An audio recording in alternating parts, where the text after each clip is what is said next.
அனைவருக்கும் வணக்கம். நான் டாக்டர் பாலமுருகன், இரைப்பை குடல் மற்றும் குடல் அறுவை சிகிச்சை நிபுணர்.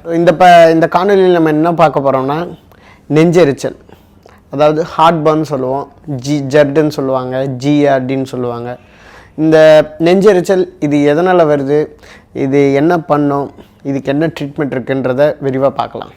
ஸோ நெஞ்செரிச்சல்னால் என்னென்னா, இந்த ஸ்டொமக்கில் இருக்க ஆசிட், இரைப்பை அதில் இருக்க ஆசிட் வந்து நம்ம உணவு குழாய் ஈசோஃபேகஸ் அது வந்து அதில் பட்டு புண்ணாகி வலிக்கிறது தான் நெஞ்செரிச்சல். ஸோ இந்த நெஞ்செரிச்சல் பொதுவாக எல்லாருக்கும் வராது.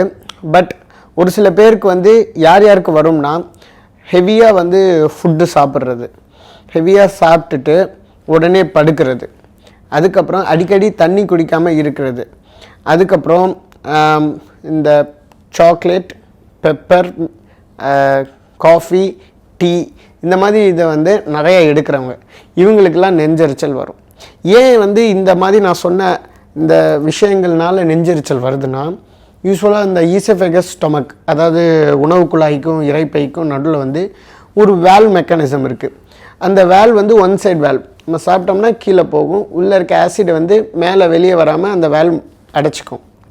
பட் இந்த ஹெவியாக ஃபுட்டு சாப்பிட்றோம்னா, இப்போ இந்த பலூனில் வந்து ஏரை வந்து இன்ஃப்ளேட் பண்ணிக்கிட்டே இருக்கிறோம்னா, இந்த ஒரு பாயிண்ட் ஆஃப் த டைம் அந்த வாய் எவ்வளோ ப்ரெஷரில் கேஸை விட்றதுக்கு ரெடியாக இருக்குமோ அதே மாதிரி மெக்கானிசமில் ஸ்டொமக் மாறும்.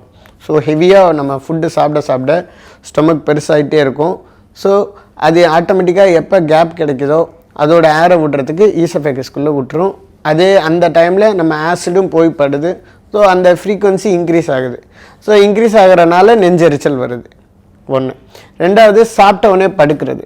இப்போ அதே மெக்கானிசம் சாப்பிட்டவுடனே படுத்த பிறகு கிராவிட்டியோட எஃபெக்ட் இல்லாமல் போயிடுது, நியூட்ரலைஸ் ஆகிடுது. ஸோ நம்ம சாப்பாடு வந்து ஃபுல்லாக சாப்பிட்ருந்தோம்னா அது அப்படியே ஆட்டோமேட்டிக்காக நெஞ்சுக்கு போயிருக்கு.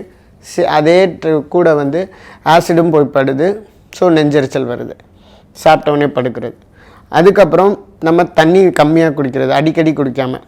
ஸோ ஒரே டைமில் ஃபுல்லாகவும் தண்ணி குடிக்கிறதும் வேஸ்ட்டு, நம்ம வந்து தண்ணி குடிக்காமல் இருக்கிறதும் வேஸ்ட். என்ன பண்ணணும்னா, அடிக்கடி குட்டியாக நிறையா தண்ணி குடிச்சிக்கிட்டே இருக்கணும். ஸோ அப்போ என்னென்னா, இந்த மாதிரி ஆசிட் அப்பப்போ படுறது கூட அது ஈஸியாக வாஷ் அவுட் பண்ணி ஸ்டொமக்குள்ளே போயிடும். அதுக்கப்புறம் வந்து ஈஸியாக டைஜஸ்ட் ஆகாத ஃபுட்டை வந்து நம்ம நிறையா எடுத்துக்கிறது. ஸோ ஃபார் எக்ஸாம்பிள் வந்து ஒரு மட்டன் பிரியாணி ஹெவியாக எடுத்துக்கிட்டோன்னு வச்சுக்கோங்க, அது ஸ்டொமக்கில் ரொம்ப நேரம் ஸ்டே ஆகும். இப்போ யூஸ்வலாக ஒரு 3 இட்லி 2 இட்லி எடுத்தோம்னா ஒரு 2 to 3 ஹவர்ஸில் ஸ்டொமக் விட்டு போயிடும். பட் இந்த மாதிரி மட்டன் பிரியாணியோ இல்லை ஹெவியான நான்வெஜ்ஜோ ஹெவி ஃபுட்டு வந்து எடுத்துட்டோம்னா இந்த ஸ்டொமக்குள்ளேயே வந்து மோர் தேன் 6 ஹவர்ஸ் இருக்கும். ஸோ அந்த மாதிரி இருக்கிறப்ப நம்ம குட்டியை அடுத்து கொஞ்சம் மீல் எடுத்தாலும் திரும்ப வயிறு வீங்கின மாதிரி ஆயிரும்.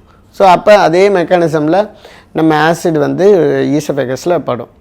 ஸோ இதனால் வந்து நெஞ்செரிச்சல் வரும். ஸோ இந்த gastroesophageal reflux disease or heartburn or நெஞ்சு எரிச்சல், இது எல்லாத்துக்கும் இதுதான் ஒரு சிங்கிள் மெக்கானிசம். ஸோ இதை ஈஸியாக ப்ரிவெண்ட் பண்ணுறது எப்படி? நம்ம ஹெவியாக ஒன் டைமில் ஹெவியாக மீல் வயிறு ஃபுல்லாக சாப்பிட்றது அந்த மாதிரி பண்ணக்கூடாது. அப்போ எப்படி பண்ணுறதுன்னா, பிரித்து நம்ம வந்து சாப்பிடலாம். இப்போ வந்து காலையில் ஒரு 8 o'clock ஒரு 2 இட்லி அந்த மாதிரி நம்ம சாப்பிட்டோம்னா, அது ஒரு 11 o'clock ஒரு குட்டி வெஜிடபிள் சாலட் அந்த மாதிரி சாப்பிட்டுட்டு, அப்புறம் மத்தியானம் வந்து கொஞ்சம் ஃபுட்டு லிமிட்டடாக எடுத்துக்கிட்டு ரொம்ப ஹெவியாக எடுக்காமல், அப்புறம் 4 o'clock ஒரு இதில் வந்து ஒரு ஃப்ரூட் சாலட் அந்த மாதிரி சாப்பிட்டுட்டு 8 o'clock நம்ம டின்னரை முடிச்சுட்டு இருந்தோன்னா நம்ம ஈக்குவல் ஸ்பேஸில் வந்து ஸ்டொமக்கை வந்து கொஞ்சம் கொஞ்சமாக ஃபில் பண்ணிகிட்ருக்கோம். ஸோ ஈஸியாக அது வந்து ஸ்டொமக்கு விட்டு போயிடும். ஆசிட் வந்து பில்டப் ஆனாலும் நியூட்ரலைஸ் ஆகிட்டு போயிடும். அதே மாதிரி அடுத்து வந்து சாப்பிட்டவுடனே படுக்கக்கூடாது. எஸ்பெஷலி மத்தியானமும் நைட்டும் நம்ம யூஸ்வலாக வந்து வயிறு ஃபுல்லாக சாப்பிட்ட உடனே ஒரு தூக்கம் போடணும்னு சொல்லி இம்மிடியேட்டாக படுத்துருவோம். அந்த மாதிரி படுக்கக்கூடாது. அதே மாதிரி சும்மா கூட லை டவுன் பண்ணிவிட்டு மொபைல் பார்த்துட்ருப்போம். யூஸ்வலாக ரிக்ளைனிங் பொசிஷனில் இருப்போம் எல்லாருமே சாப்பிட்ட உடனே. அது பண்ணக்கூடாது. அட்லீஸ்ட் ஒரு 2 hours கேப் கொடுக்கணும் சாப்பிட்ட பிறகு. அது வரைக்கும் அப்ரைட் பொசிஷனில் இருந்துட்டு அதுக்கப்புறம் படுத்து தூங்கிட்டோம்னா இந்த ஆசிட் ரிஃப்ளக்ஸ் வந்து தவிர்க்கப்படும். 3வது, அடிக்கடி குட்டியாக தண்ணி குடிக்கணும். இந்த மாதிரி நிறைய டைம் குட்டியாக தண்ணி குடிச்சிக்கிட்டே இருந்தோம்னா என்ன பட்டாலும் என்ன ஆசிட் வந்து ஈசோஃபேகஸில் பட்டாலும் அந்த தண்ணி வாஷ் அவுட் பண்ணிடும். வாஷ் அவுட் பண்ணிடுச்சுன்னா நமக்கு அந்த நெஞ்சு எரிச்சல் வந்து அந்த ஆசிட் இருந்தால் தானே பில்டப் ஆனால் தானே வந்து அந்த எரிச்சல் வரும். அது வந்து ஈஸியாக. இதெல்லாம் வழிமுறைகள். எப்படி வந்து இந்த ஆசிட் ரிஃப்ளெக்ஸை வந்து தவிர்க்கிறது. ஸோ பட் இதையும் தாண்டி ஒரு சில பேருக்கு டூ மச்சாக ஆசிட் ரிஃப்ளெக்ஸ் இருக்கும். அந்த மாதிரி நெஞ்செரிச்சலோட நைட்டு தூங்க முடியாது. ஸோ அந்த மாதிரி இருக்கிறவங்க ஒரு கேஸ்ட்ரோஎன்டரோலஜிஸ்ட்டை வந்து அணுகணும். அப்போ வந்து கேஸ்ட்ரோஎன்டரோலஜிஸ்ட் என்ன பண்ணுவாங்கன்னா, எந்த அளவுக்கு அவங்களுக்கு சிவியாரிட்டி இருக்குன்றதை பார்த்துட்டு எண்டோஸ்கோப்பி மாதிரி போட்டு பார்ப்போம். எண்டோஸ்கோப்பினா ஒன்றும் இல்லை, ஒரு பேனா டிப்பில் வந்து ஒரு கேமரா வச்சுக்கிட்டு லைட்டோட ஒரு குட்டி டியூப் வந்து ஸ்டொமக்குள்ளே விட்டு பார்ப்போம். ஸோ அந்த வச்சு ஸ்டொமக்குள்ளே விட்டு பார்க்குறப்ப வந்து நமக்கு அல்சர் இருக்கா, இல்லை புண்ணு இருக்கா, இல்லை இந்த வேல்வ் வந்து எந்த அளவுக்கு டேமேஜ் ஆகிருக்கு, அந்த வேல்வ் அந்த ஈசோஃபேகஸும் ஸ்டொமக்குள்ள வேல்வ் அது எந்த அளவுக்கு டேமேஜ் ஆகிருக்குன்றதை நம்ம பார்க்க முடியும். அதுக்கேற்ற மாதிரி சிவியாரிட்டிக்கு ஏற்ற மாதிரி ட்ரீட்மெண்ட் இருக்குது. இப்போ சிவியாரிட்டி ஒன்றும் இல்லை, வேல்வ் எல்லாம் நார்மலாக இருக்குது, பட் வந்து பேஷண்ட்டுக்கு ரிஃப்ளெக்ஸ் இருக்குன்னா ஒரு 15 days வந்து ஒரு டேப்லெட்ஸில் வந்து acid suppression plus any acid பட்டாலும் ஈசோஃபேகஸ்லேருந்து ஸ்டொமக்கு தள்ளுற மாதிரி மொட்டிலிட்டி ப்ரோகைனெட்டிக்ஸ்னு சொல்லுவோம். இந்த 2 காம்பினேஷனில் நம்ம டேப்லெட்ஸ் கொடுத்துட்டோம்னா இந்த GERDலேருந்து நம்ம விடுவிக்கலாம். பட் இருந்தாலும் ஒரு சில பேஷண்ட்ஸ் வந்து ரொம்ப நாள் நம்ம வந்து டேப்லெட்ஸ்லேயே இருக்கிற மாதிரி இருக்கும். பேஷண்ட்ஸ் வந்து டேப்லெட் போட்டால் தான் வந்து அந்த நெஞ்செரிச்சல்லேருந்து விடுவிக்கிற மாதிரி இருக்கும். அந்த மாதிரி பேஷண்ட்ஸ்க்கு வந்து யூஸ்வலாக வந்து 24 hour pH மானிட்டரிங்னு பார்ப்போம். அதாவது என்னென்னா 24 மணி நேரத்தில் எத்தனை டைம் ஆசிட் பயங்கரமாக ரிஃப்ளெக்ஸ் அவங்களுக்கு ஆகுதுன்றதை மானிட்டரிங் பண்ணுற ஒரு டெஸ்ட்.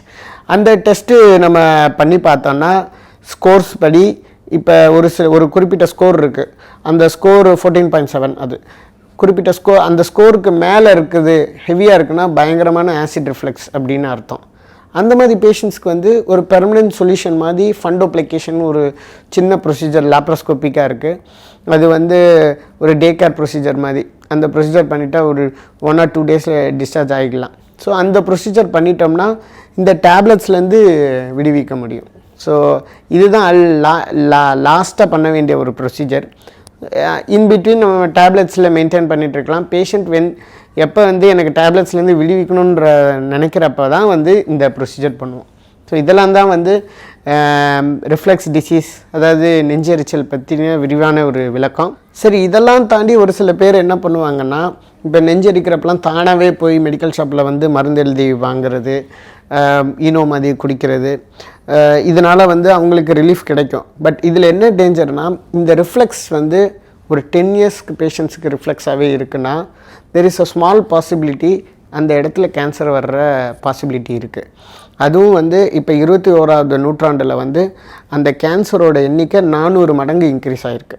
இந்த கேன்சரை எப்படி அவாய்ட் பண்ணுறது, எப்படி ப்ரிவெண்ட் பண்ணுறது அப்படின்னா இயர்லி டயக்னோசிஸ் தான். ஸோ எந்த பேஷண்ட்ஸு நெஞ்செரிச்சல் ரொம்ப டூ மச்சாக இருக்குன்னா செல்ஃப் மெடிக்கேஷன் பண்ணுறத விட ஒரு கேஸ்ட்ரோஎன்டராலஜிஸ்ட்டை பார்த்தீங்கன்னா அவங்க ஒரு எண்டோஸ்கோப்பி சஜஸ்ட் பண்ணுவாங்க. அந்த எண்டோஸ்கோப்பி ஒரு 5 minutes ப்ரொசீஜர் நம்ம பார்த்துட்டோம்னா அந்த கட்டி ஏதாவது இருக்கா, இல்லை வந்து அந்த எந்த அளவுக்கு அந்த வேல்வ் டேமேஜ் ஆகிருக்கு, இதெல்லாம் ஈஸியாக பார்த்துடலாம். ஸோ அந்த மாதிரி டைமில் அந்த கேன்சர்லேருந்து விடுவிக்கலாம். ஏன்னா வந்து நான் சொன்ன மாதிரி இப்போ லேட்டஸ்ட்டு 21st century தான் வந்து அந்த ஓஜி ஜங்ஷன் குரோத்துன்னு சொல்லுவோம். அது வந்து 400 times இன்க்ரீஸ் ஆகிருக்கு, just because of the increase in the reflex disease. So நான் சொன்ன மாதிரி இந்த ரிஃப்ளெக்ஸ் வந்து டிசீஸை வந்து ஈஸியாக எல்லோரும் வந்து லைட்டாக எடுத்துகிட்டு யாரையும் பார்க்காம போய் செல்ஃப் மெடிக்கேஷனு, ஒரு மெடிக்கல் ஷாப்பில் போய் ஈனோ குடிக்கிறதோ இல்லை ஒரு சோடா வச்சு குடிச்சிட்டு அதை நிவர்த்தி பண்ணுறதோ அது வந்து ஒரு கரெக்டான முறை கிடையாது. போய் டாக்டர் அணுகி எதனால் அப்படின்றத பார்த்துட்டு அதுக்கேற்ற ட்ரீட்மெண்ட் எடுத்துகிட்டா நம்ம இந்த GERD ரிஃப்ளெக்ஸ் டிசீஸ்லேருந்து நம்ம வந்து விடுவிக்கலாம்.